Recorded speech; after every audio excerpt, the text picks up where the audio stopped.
Because you love them.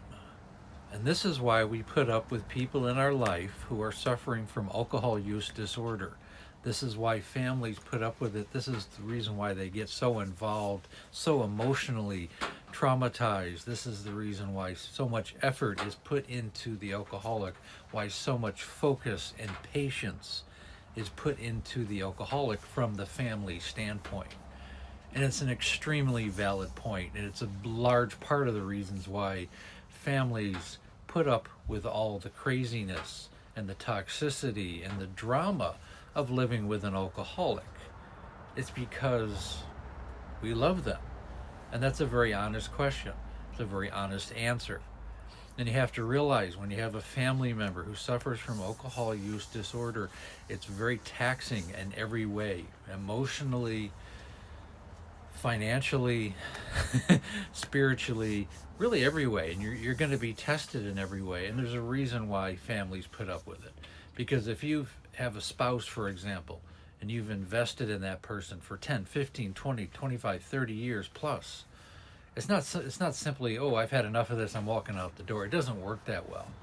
So let's continue the conversation. And this is a big reason, a big part of why we stay, because we love them. I mean, we fight for these people. We fight for the family in our lives. If it's a son or a daughter, it's even stronger. I mean, you're not just going to walk away from a son or a daughter. In fact, it can really take you down as a parent, and you have to realize that.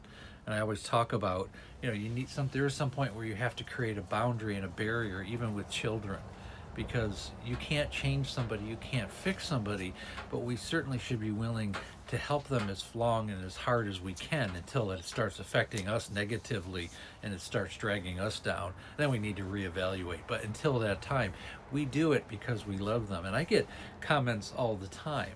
Why did you stay? What was the reason for you staying there? Or even more disparaging comments like, well, it must have been your fault. That's why you stayed, to torture her, or you were the reason why she went down this road, which is even more ignorant than I even have words for. But people can only see things from their vantage point, and I get that. But you have to realize, if you're invested in a relationship, or could be a parent, for example. I mean, these are relationships that are not taken lightly. They're a large part of your life, and you've invested yourself into that life, no matter what the relationship is, certainly with a family. And it's not a situation you can just walk away. So yeah, you will put up with more than you need to, more than you want to, but there's always the potential that that person is going to get better. And with your support and your boundaries and your tough love, whatever it takes sometimes, and your empathy when it's called for, and your education and understanding this disease, you can be a big part of why somebody succeeds, because an alcoholic will need your support. So it's worth going down the road if you can make it happen. And even in my case, if you follow me at all, I was married for 25 years and my wife actually succumbed to the disease 4.5 years ago. And if you follow me, you've heard a lot of the stories. I mean, she drove, the car through the front of our house a couple times drunk. I mean, horrible things. I mean, like emptying my dad's liquor cabinet when my mother was dying in the hospital and she stayed back at the house. Just continual drama over and over again. The thing is, my wife was a very nice, kind, empathetic person. That's why it was always so heartbreaking when she would go up and down. She'd go to rehabs and we'd have her back for a little while and then she'd be gone again.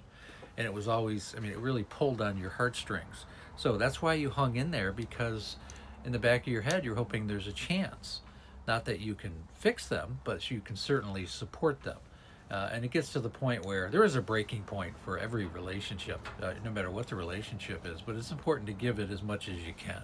And that's why people stay. And I think this is a big part of it, is because we love them. And that's a very important thing to talk about, because it's just something that, in my opinion, it's just fairly obvious is why people stay with spouses, why you work on children, parents, friends, close friends. This is why we do what we do as close members to the alcoholic in your family. And again, I have a complete coaching program called There's an Alcoholic in the Family. Link is in the bio. The call takes about 45 minutes to an hour. I like to do a deep dive into what's going on with you and your family. The call is free. The coaching program definitely is not. But I'm looking for people who are committed to change their lives and the lives of their family. It's time to make a change in your life, because it's a combination of counseling and education for both you and the family. And the focus isn't always just on the alcoholic. It's also important to bring the family into it, because they're a big part of the healing and growing and sobriety life in the future. So again, thanks for listening.